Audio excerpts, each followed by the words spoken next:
habarshiish awal waray joogtay way soo dhaaftay hubay idiin galatay aan cadow lagu la diray idinka bas leeyahay lagu la diray hal laga jawaab arintaas habarshiish ma idin dhibayso u daahaysan war u midooba habarshiish hal loo midooba habarshiish hal loo midooba ballantii maxaaseed ee madaxweyne xasan shiikhow annaga iyo habarshiish aad nagu kala xirtay annagu waa dhowrnay waase la jibiyey duulaan baa dhacay mana filaya inaad moogtahay madaxweynuhu waxaa beledweyne weeraray waa canugii habartii garaca dhashana waa habarshiish habarta garaca dhashay jowharay jirtaa madaxweyne xasan sheekh waxaanu ku ballannay magaalada maxaas in dagaal al-shabaab la galo politicalna meel la iska dhigo habarshiishna waxeeda ay jowhar la joogto annaguna waxeena aan halkeena beledweyne la joogno dagaalka shabaabna laga midoobo suuq fintatiriya waxaa lagu rido waayaa dad shacab oo masaakiina dhexdood waxaan rabaa dadka Soomaaliyeed iyo reer Hiiraan inaan marqaati u qabsado yaa arkay gaarigaasoo meel goob dagaal yaala inta dagaalka shabaab lagu jiray wali yaa arkay wax aan aragna male dagaalka ninkii hogaaminaya anigu ahay waligeyna ma arag waxa loo gatana ma yahay shabaab lagu la dagaalamaba maatada in lagu laayo ahayd dadka masaakiinta in lagu laayo ahayd waxaan rabaa saaka inaanu ka hadalno waxa ka socda magaalada beledweyne oo muddo la ruuxayay magaalada beledweyne xala 4 saac ilaa hadda ka dhaxaysa xabad baa ka socotay ciidanka meesha soo weerarayna qaybta koowaad waxay ka soo baxday magaalada jowhar oo muddada nimanka habarshiish la dhihi jiray dad ku ururiyeen oo shirar ka wadeen sidii meesha dhibaato looga geysan lahaa halka ciidan baa laga soo abaabulay fidna laga soo leymiyey jalaqsiyay timid waa laga soo leymiyey boolo bardaa la keenay waa laga soo leymiyey beledweyne la keenay halka qasaara ka dhacay dadna waa dhintay dadna waa dhaawacmay hanti badanna way burburtay waxaan rabaa berigii taariikhda malaadiyada intii nabi ciise calayhi salaam xilligiisii ka hor ayaa nin boqoroo meel xukuma ayaa waxaa loo keenay dacwad nin baa wacalnimo lagu soo eedeeyey wacalnimo wiil kurayaha wacalnimo lagu soo eedeeyo dee nin qaangaara ah maxkamad baa la keenay boqorkiyaa loo keenay waxaa la ninkan wacalnimaanu ku haysanaa xalaal maha waa wacal wuxuu anigu cidi dhasho ma garanaye hooyaday baa taqaan meeshii layga keenay meesha iga keento hooyaday baa taqaane hooyaday maxkamadda hala keeno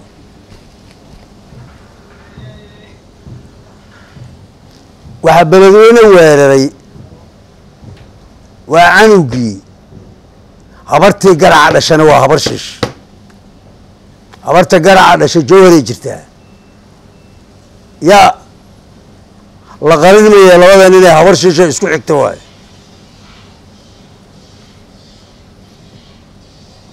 wacalnimada ayay meeshay ka keentay ilmaha ayagaa yaqaan waxa fidnada beledweyne ka dhacday meeshay ka keeneen ayagaa yaqaan ayagaa diray waxaa lagu dagaalamayaa waa risaastii dowladda ee qaybta 720aad risaasteedii maanta beledweyne iyo ilaa xal lagu ridayaa shabaab wax lagu ridana waa la leeyahay hal baalooton shabaab ku ridana waa laana dad shacaba oo masaakiina iyo magaalo qaraxya ka dheregtay oo awal al-shabaab qaraxya kala daalay ayaa maanta duulaan loogu daray waxa ugu darayaana ودتكي وحدتكو كدحيين هيست ayaa ugu daraya madaxweyne xasan sheekh waxaanu ku ballanay magaalada maxaas in dagaal al-shabaab la galo political meel la iska dhigo habar shiishna waxeeda ay jowhar la joogto annaguna waxeena aan halkeen beledweyne la joogno dagaalka shabaabna laga midoobo dagaalkii shabaab anigu ma diidin bishii afaraada ii socoteen muqdisho jooga waxa loo geli lahaa anigu ma garanayo Soomaaliyay waxa loo geli lahaa anigu ma garanayo xaggayga ma jirto anigu sacrifice aan sameeyay diyaar baan u ahay in la galo dagaal shabaab horena waan u galnay haddana si nafti hornimo in loo galan diyaar u ahay aragti nagu filan oo aan ku manage garay karnay shabaabna waa qabnaa dagaalka shabaab intaas aan leeyahay laakiin waxaan rabaa inaan u soo laabto ballantii maxaaseed ee madaxweyne xasan shiikhow annaga iyo habar shiish aad nagu kala xirtay annagu waa dhowrnay waase la jibiyey duulaan baa dhacay mana filaya inaad moogtahay madaxweynuhu wada dalka ninka inuu maarij gareer rabaa tahay waxa saaka beledweyne ka socda 8 saac xilli ku dhow ka socda inay ku seegan yihiin u maleelmayo war dadka gumaadaya ha laga qabto war dawladda dhexe dadka gumaadaya ha ka qabato ciidamadii qaranka waxa dagaalka hogaaminaya wallahi hebel baan leeyahay haddii loo baado hebel aan leeyahay waxaasaa meesha ka dhacay waxaan leenahay madaxweyne annagu ballantii waa dhowrnay habar shiishaa jabisay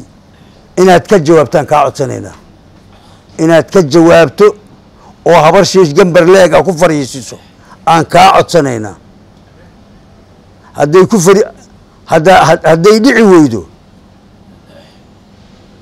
dhici weydo waxayna hureen bay tegaysaa haddii allayd taana intaasaan kaga gudbayaa dadka reer hiiraan qaasanta reer beledweyne waxaan leeyahay anugu safar baanu ku maqnaa oo waxaas iyo wax lamidu inay soo socdaan nimanka ka wareeganaya shabaabka dhagaxa ka sii fuushanaya ee inta ka wareegta dad shacab ku ridaya ilaahay baan idinku dhaariyay ee suugaa lagu rido waayaa suug finta tire waxa lagu rido waayaa dad shacab oo masaakiin dhaxdood waxaan rabaa dadka Soomaaliyeed iyo reer hiiraan inaan marqaato u qabsado yaa arkay gaarigaas oo meel goob dagaal yaala inta dagaalka shabaab lagu jiray wali yaa arkay wax aan aragna male dagaalka ninkii hogaaminaya anigu ahay waligeyna ma arag waxa loo gatana ma yahay in shabaab lagu la dagaalamaba maatada in lagu laayo ahayd dadka masaakiinta in lagu laayo ahayd laakiin ma suuraabin maxay ahayd gabigii muxuu ahaa waraabihii jeer dhowma doontay ee asagii la juqaayimay ahayd nimankii ayaga soo dhoodaal tegey da wixii jawaabtii ku habbooneed way qaateen jeebkay ugu jirtaa jawaabtii ku habbooneed jeebkay ugu jirtaa no yaa jeebkay ugu jirtaa gaariga reer hiiraan waxaan rabaa waa ka jawaabeen inay si fiican uga jawaabaan aragti midaysan laga qaato habar shiish in aragti midaysan laga qaato habar shiish awal waray joogtay way soo dhaaftay hubay idiin galatay aan cadow lagu la diray idinka bas lagu la diray hal laga jawaabo arintaas